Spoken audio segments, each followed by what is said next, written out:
Marami po nagsasabi na stress daw ang pangunahing dahilan kaya namamatay ang tao ngayon. Stress daw number one killer. Nung una narinig ko, sabi ko, tama ba to o hindi? Pero nung ina-examine ko, yung sobrang stress, pwede siya mag-contribute sa 8 mga sakit. Okay, may connection. Either pag nawala yung stress, biglang gagaling itong mga sakit or mababawasan ito. Tingnan natin kung tama o mali. Number 1 out of 8. Number 1, pag sobra kang stress, hihina ang immune system mo. Tunay po yan. Diba? Kung kailan kayo pagod na pagod, dami iniisip, kulang sa tulog, diyan kayo magkakatrangkaso. Diyan kayo biglang sisipunin. At pag humina immune system, hindi lang trangkaso, sipon, pwede ring mga pulmonya, pwede ring mga lupus, okay? Pwede ring mga psoriasis, pwede rin mga eczema, lahat yan. Yung mga lumalabas sa mukha-mukha natin, di ba? Pwede rin yan. Yung mga pimples. Number 2, pwede ring mga inflammation. Mas namamaga yung katawan natin, di ba? Ano mga pamamaga? Pwedeng pamamaga sa puso, okay? Meron din yan, mga heart disease, may mga hika, may mga arthritis na mas lumalala kung angry, anxiety, may depression, nakaka-trigger ng inflammatory response sa katawan natin. Number 3, ito tunay po to, pain perception. Alam niyo ba anong pain perception? Yung pakiramdam mo sa kirot mo, let's say masakit ang likod mo, masakit ang katawan mo. Pag stress ka, mainit ulo mo.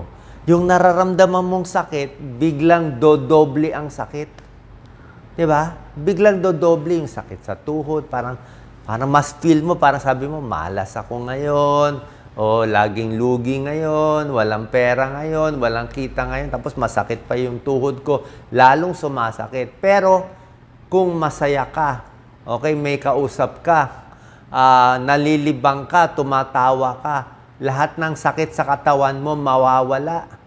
Biglang makakalakad ka ng malayo. Paano happy ka eh? Kahit hingal mo, hindi mo mararamdaman. Yung hirap ka huminga, makakahinga ka. Yung palpitasyon mo, kabog ng dibdib, hindi mo rin mararamdaman. Bakit? Kasi pag stress tayo, hindi natin alam po, nakatigas yung katawan natin automatically. Tingnan mo ang taong stress. Nakaganon, nakakunot, nakakontract lahat yan eh. Kaya nga tension headache, sumasakit to, tumitigas to sa stress. Yung kamay nakaganyan, di natin alam. Pati yung likod nakatigas, 'di ba? Pati yung tayo, pag stress ka, 'di ba? Parang hindi nga maganda yung balance mo, mabilis sumakit ang mabilis kang mag-cramps kasi nga stress. Eh. Okay? So pag nabawasan ng stress, bawas din mga pain at arthritis sa katawan. Hindi ko sinabi totally gagaling. Pero kasi pag happy ka, naglalabas ng good hormones, mga endorphins, mga automatic at natural stress reliever natin yan. Hindi na kayo kailangan uminom ng gamot ng mga mefenamic acid, ibuprofen, di ba? Baka mamaya masugat lang tiyan nyo, dumugo pa tiyan, kidney failure pa. So, mas maganda to, natural remedy. Be happy. Number 4, connected sa stress, digestive health. Anong digestive health? Yan ang problema ko. Makulo ang tiyan, di ba? Pag stress, di ba? Kaya sinasabi na butterflies in your stomach, di ba? Pag stress ka, parang sakit ng tiyan ko, hindi matunawan, ang kabag. Pag meron kang speech, meron kang ka-meeting, mapupunta ka sa banyo. Mauutot, madudumi ka, ma-LBM ka. Anong LBM? Stress diarrhea ang tawag dyan. Diba? Sa takot mo, nagtae. Stress eh. Napabilis ang galaw ng bituka. Stress, biglang nagkahangin yun tiyan, nagkakabag. Paano? Daming hangin eh. Diba? Irritable bowel, stress-related. Ulcer, sobrang stress. Acid reflux. Kakaisip mo, yung tiyan mo gawa ng acid. So, pag nabawasan yung stress, dapat kalmado na yung tiyan. Diba? Pero kung di nga natin maiwasan, gagawin natin, inom ng mainit na tubig, galaw-galaw para lumabas yung hangin, diba? Bawas stress. Number 5, sleep quality. sira ang tulog mo pag na-stress ka, di ba? Maiksi ang tulog, gising ng gising, paggising sa umaga, hindi refresh ang pakiramdam. Paano? Ang dami mo iniisip stress ka di ba? Tapos, pag hindi ka na nakatulog, kulang ang tulog mo, yun ang magbibigay ng dagdag sakit. So, stress ka, hindi ka nakatulog, bukod sa puyat ka, may dagdag sakit pa yung makukuha mo sa kulang sa tulog. Like what? Pag kulang ka sa tulog, mas high blood. Pag kulang ka sa tulog, mas mataas ang blood sugar. Okay? Pag kulang ka sa tulog, mas lutang, mas may vertigo, mas pwede ka pa maaksidente. Okay? Number 6, obesity. 'Di ba? Pag stress, anong mangyayari? Kain ng kain, 'di ba? Comfort food para maging masaya, kakain ng chocolate, ng ice cream, ng french fries, ng fast food para matanggal lang yung mga iniisip na problema.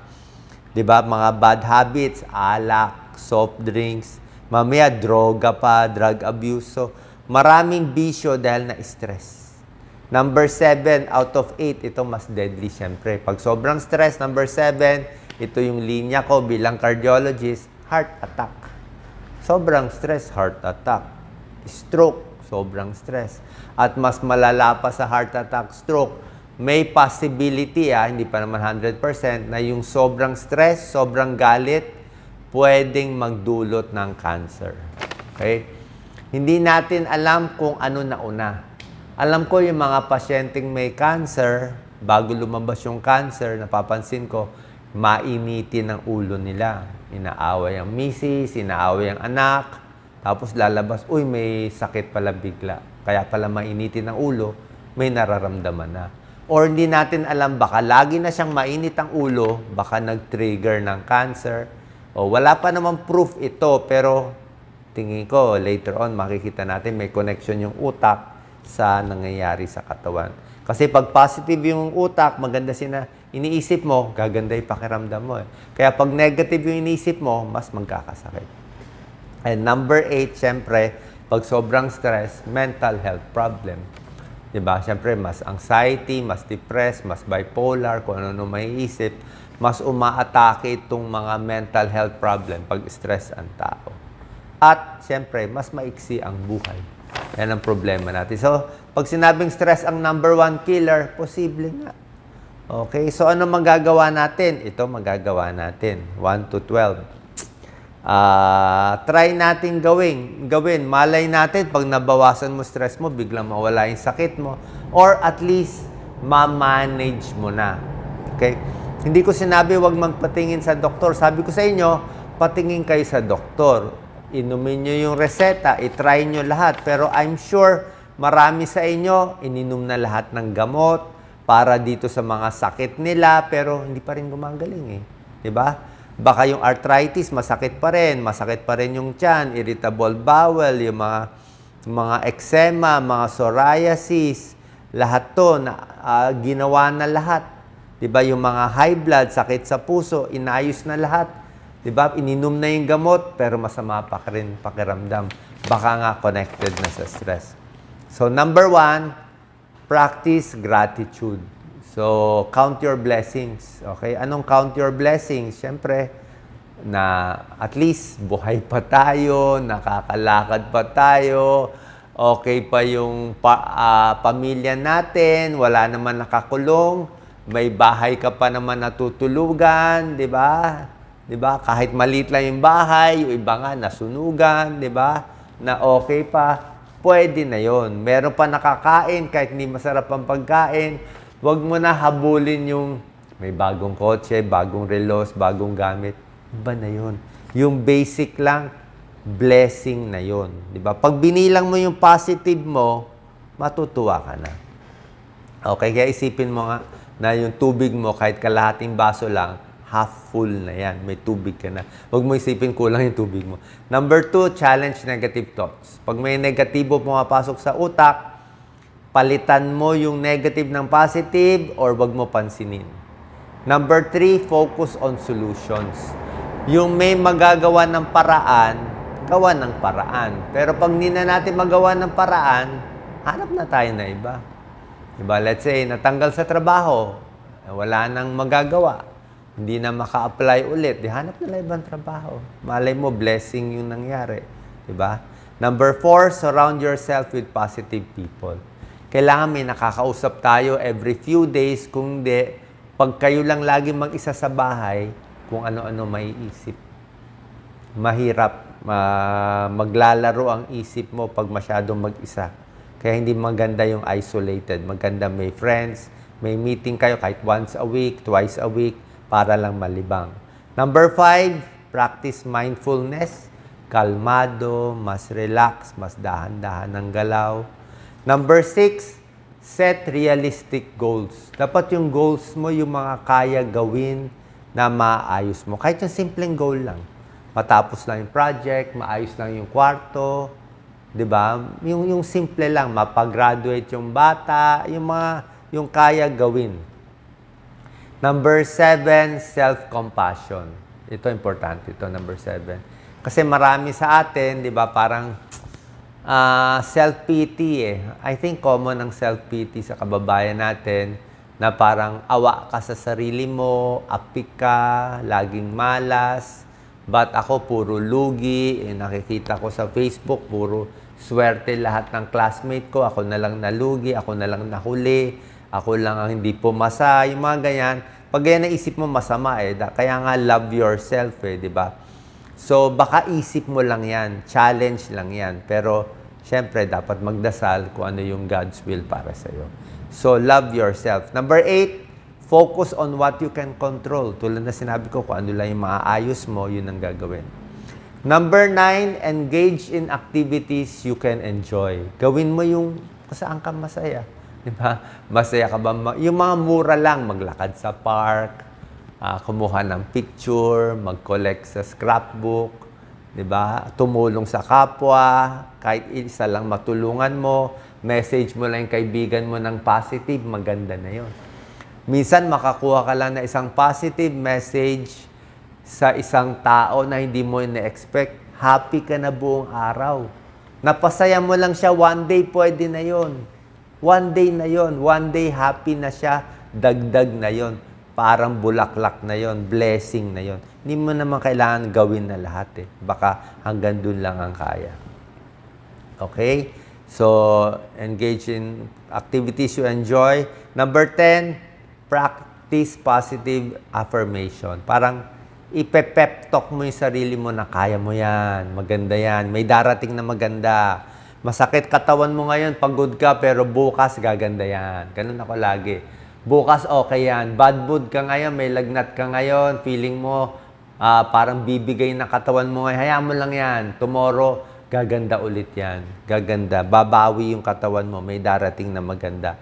Hindi naman, kumbaga sa game, sa pustahan, di ba, kahit Kara-Cruz eh, wala naman talo lagi eh. May ikot yan na magiging panalo ka rin.